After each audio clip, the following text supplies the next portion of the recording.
Peace and wellness, family. Welcome back to the channel. I am the TheGeecheeEmpress, and on this channel, we are bridging the gap between the spiritual and the physical worlds. Today, Tuesday, February 4th, 2025, we are starting a powerful 4-week journey on stepping into your calling. This is a conversation that many of us need but don't always have. Y'all, too many people spend too many years, okay, and sometimes their whole lives running from their calling. Why? Because it feels too big, too uncomfortable, too unfamiliar, unknown. But I want to tell you something. When you are chosen for this work, you cannot escape it. You can try and ignore it. You can push it away, but eventually spirit will pull you back. Today, we're going to talk about why you can't run from your calling, what happens when you try to run from your calling, and how to recognize the ways in which spirit is guiding you, whether you like it or not. So y'all come on in, hit the like button as you come in, subscribe if you have not done so already. I have notes so that I can stay on task. I don't want to go off on a tangent. I'm going to try to keep this quick in under 20 minutes. You guys are welcome to leave comments, questions, what have you in the comment section below. I am bookable at the link in the description box. If you want to have a mentorship session, I am bookable at the link in the description box. Now, this video is going to be broken up into parts, and in each part, we're going to talk about a different aspect of this teaching. In part 1, the topic is, you didn't choose this, it chose you. I need everyone to understand that you don't wake up one day and be like, oh, you know what? I want to practice voodoo, right? You can't just wake up and decide that. You have to be called to that. And I feel like all too often, especially in modern times, okay, with New Age on the rise, there are a lot of people waking up and choosing the path that they feel like they want, right? And then they end up running into something or experiencing something or seeing something that they cannot handle, and they back out. You know, now they don't want to do this work no more. They run back to the church, whatever that may be. And I'm not here to judge that, to each his own. But that usually happens when you wake up and feel like you want to choose for yourself. I want to tell y'all something, okay? I didn't wake up one day and just decide, oh yeah, I want to be the TheGeecheeEmpress. You know, I want to be the TheGeecheeEmpress, and I'm going to practice Hoodoo. I didn't choose that. That chose me before I was created and put in my mother's womb. You understand what I'm saying? It chose me long before I manifested even in this lifetime. Okay? So I want to be clear. Your calling isn't something that you randomly stumble upon.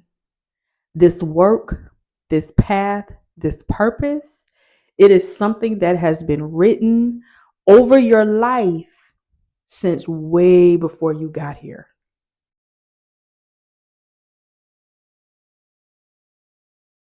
Some of us are called through our bloodline and through our ancestors. Other people are called through life experiences that has shaped them.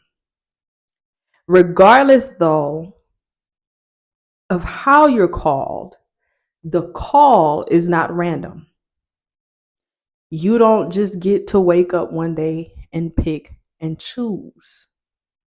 because it was destined, it was predestined, it was ordained before you came into this world.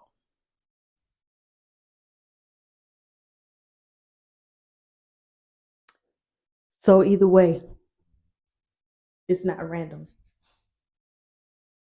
Spirit has placed you exactly where you need to be with the exact gifts that you need to fulfill your mission on earth in this lifetime. A few signs that your calling has always been there. Okay, think about childhood, right? How did you feel as a kid? Because I know for me, I always felt different. I never felt like I was regular or like I was like the other kids. And although I had friends and, you know what I mean? I had friend groups growing up, but I always felt different and out of place.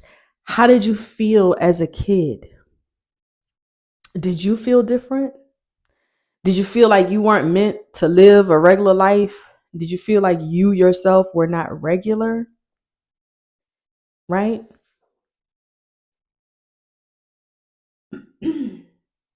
Another sign is when people are always drawn to you for wisdom, for guidance, for counsel, for advice, what have you. Even when you weren't trying, okay? I can think back, to like long before high school. I've always been the rock in my friend groups. I've always been the one that they all come to, everybody, even family members, the ones older than me. I've always been the one that they come to for sound advice. I've always been the one, like I've always had strangers, people that I don't even know, come up to me and want to tell me their life story. And I never understood it. I never understood it. But when I think back, now it makes sense. Now that I understand. Okay. Another sign, you've had spiritual experiences such as visions, dreams, or premonition that you just couldn't ignore.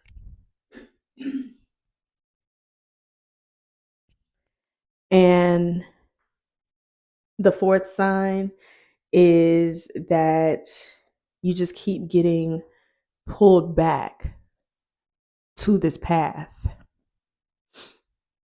Those are four signs, but those are not the only signs. Okay. I want to be clear on that. In part two, I want to talk about what happens when you try to run, when you try to resist, right? Okay. So let's talk about it.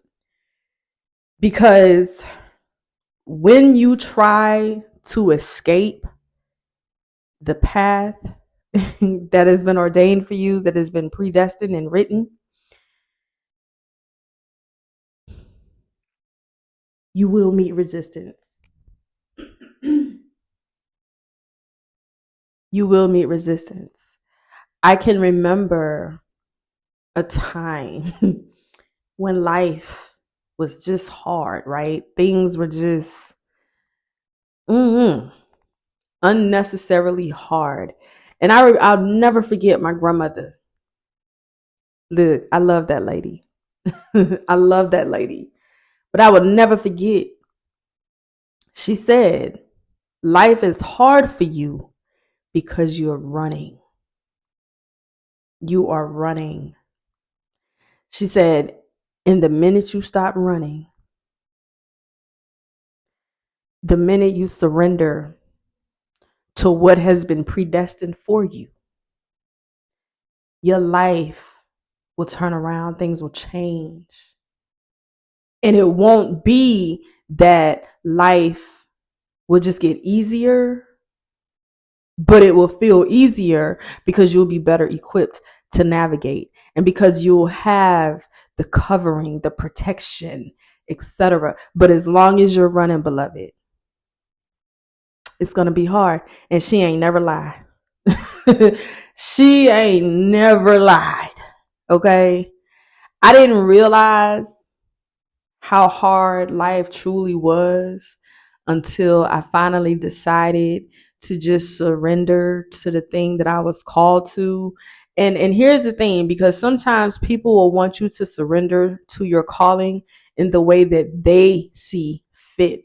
And what I had to understand was that my path ain't the traditional one. It's not conventional. It's not going to look how it looks for everybody else. You understand what I'm saying? And so I had to really surrender to it and really forget about what people might say. But the minute that I surrendered, when I tell y'all that doors began to open and things began to flow, things, got what I perceived to be easy.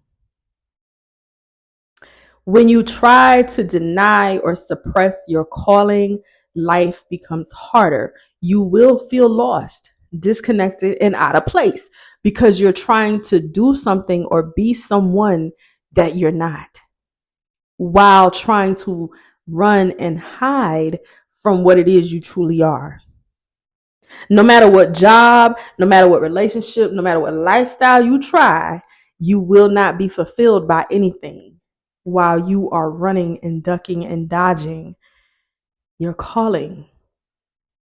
Spirit will always remove things from your life, okay? People, opportunities, and even your stability until you listen. And I'm going to tell y'all, okay?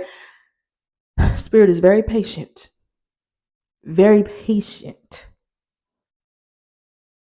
Very intentional. Okay. You will lose things until you surrender. That is a fact I know from experience. I have faced hardship after hardship, loss after loss, trial after trial, until I made a decision to align with what was always right here for me. Okay. I didn't want it, but when I made that decision to just accept it, embrace it, and align with it, okay, I want to give an example. A person who is a natural healer, but they refuse to heal, they refuse to, carry out that mission or operate in that calling, will usually end up needing deep, deep healing themselves.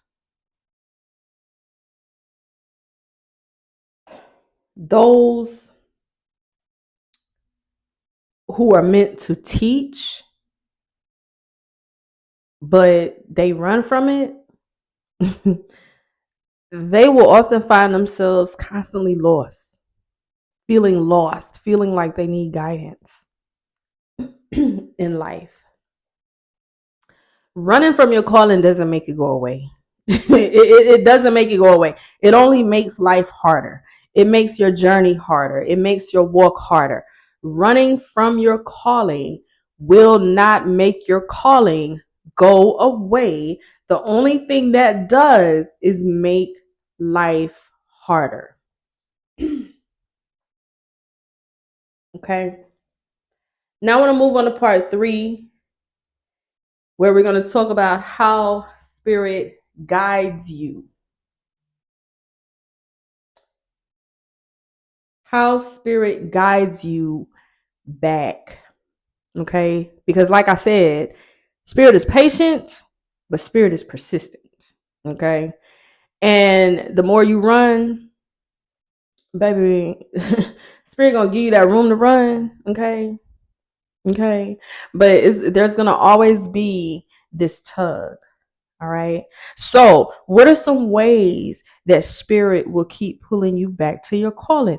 Through dreams and messages, seeing the same signs, symbols, numbers, receiving messages in your dream that just won't stop.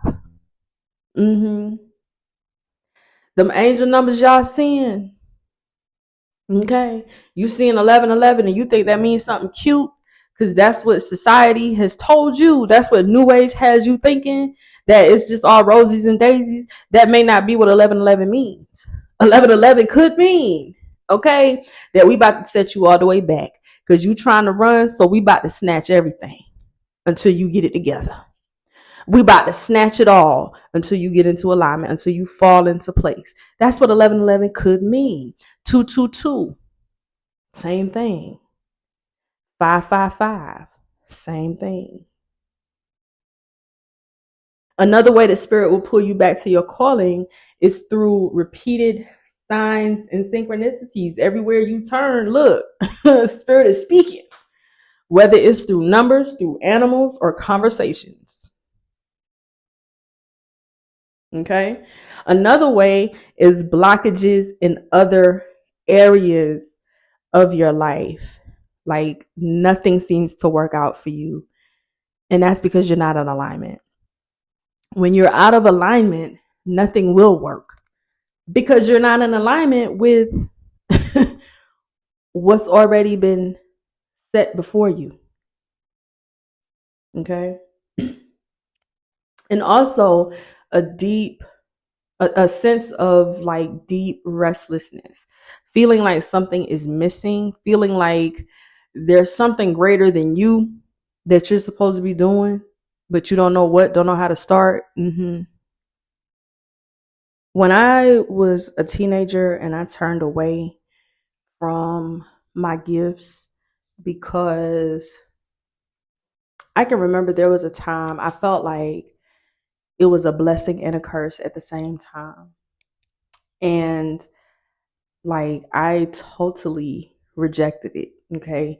Because I had saw something, I don't want to get into that, but I had saw something on someone, and then it came to pass and that person was no longer here. And I didn't really understand. Okay. And so I didn't want it. I'm like, I don't want to see anything like that. And then it happened. I don't want to know, I don't want to hear.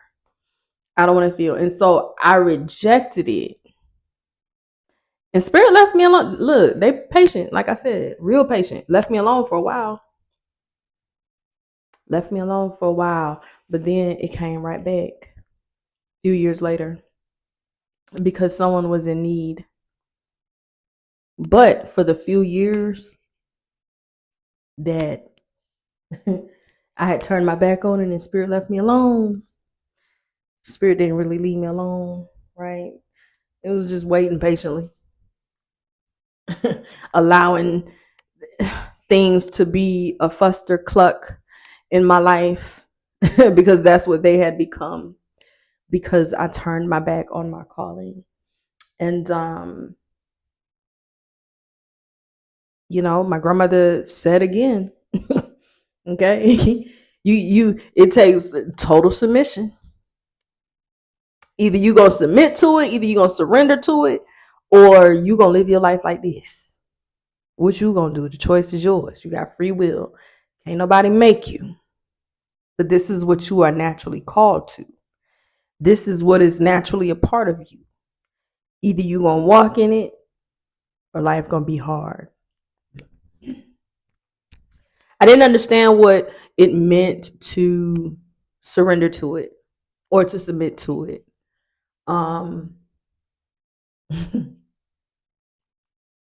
But that woman ain't never lied. And eventually I surrendered to it because I got tired of meeting resistance. I got tired of loss. I got tired of experiencing the things that I was experiencing. And so that's the key. The key is to understand that you can surrender now or you can surrender later. The choice is yours. But just know that eventually you will surrender. You will surrender. You will accept it. And you will walk in it. Because it kind of leaves you no options. Okay. And the alternative is just for the birds. All right. So in part 4, in the final part, we're going to talk about what you need to do now. If you've been feeling called but resisting, what you need to do now is first acknowledge that you are chosen. Stop doubting it. Stop questioning it. Because I'm going to tell you something. If you were not meant for it, you wouldn't even feel the pull towards it. You wouldn't feel the pull.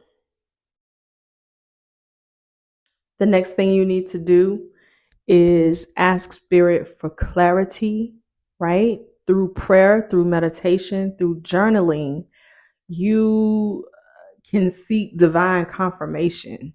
But when you ask, okay, you have to be ready and prepared for that answer. Okay. The next thing you need to do is start taking small steps. You don't have to know everything to start. You can start small.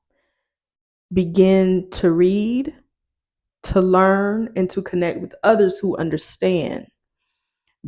Reading is very important. Research is very important. You are to study to show yourself approved. Find community. Community is very important. Okay. This community here, all right, this is a safe space. This is a safe space. Find you some like-minded people. Talk amongst yourselves. It is okay. All right. And lastly, find a mentor, an elder, or a guide, because you are not meant to navigate this journey alone. It does not have to be me. Find you somebody that you trust. If you want it to be me, you have options. There are ways. I am bookable on the website for spiritual mentorship sessions. Okay. Also for spiritual coaching sessions. The spiritual mentorship sessions are 60 minutes. Spiritual coaching sessions are 90-minute sessions. Okay. No one is meant to navigate this alone. No one is meant to walk this walk alone. And I say all the time, if your coach, if your mentor doesn't have a mentor, you understand what I'm saying? Find you a new mentor. But you got to have a mentor. You got to have a guide. You got an elder or something. And so if you want it to be me, I'm open. I welcome you with open arms. We have the community here. We have a lot going on over on Patreon. Okay. And then, as I've stated, I offer private mentorship sessions. Okay. I'm going to wrap this up, y'all. I want to leave you with this, though. The moment that you stop running is the moment that things will begin to fall into place in your life, right? If you know that you are someone who has been running from your calling, but you see that your life is in shambles, it's time to stop running. It's time to stop resisting. And it is time to step into what was always yours anyway. All right. I'm going to put a pin in this. I want y'all to drop a comment down below. Have you ever felt like you were running from your calling? And be honest, right? Let's talk. Let's talk. How does spirit pull you back? Get in the comment section, talk amongst yourselves, encourage someone else, give tips. Share this message also with someone who needs it. Y'all, this is week 1 of a powerful 4-week series. So if you are not subscribed, please subscribe. Y'all get subscribed and stay tuned. Not only subscribe, but turn that notification bell on so that when I post, you'll be notified every time I do so. Next week, we're going to dive into how to recognize exactly what you're called to do. New videos will drop every Tuesday. So again, turn on your notifications so that you don't miss it. I encourage you to go over on Patreon, take a look around over there, sign up wherever you feel led. I encourage you to share this video with anyone you think may need it. And if you have not done so already, please like this video so that it can boost it for the algorithm and push it out to people who need it. Okay. Listen, y'all, the time is now. The calling is real, and you were meant for this. So stop running, get in alignment, walk in what's already yours, and I will see you all next week.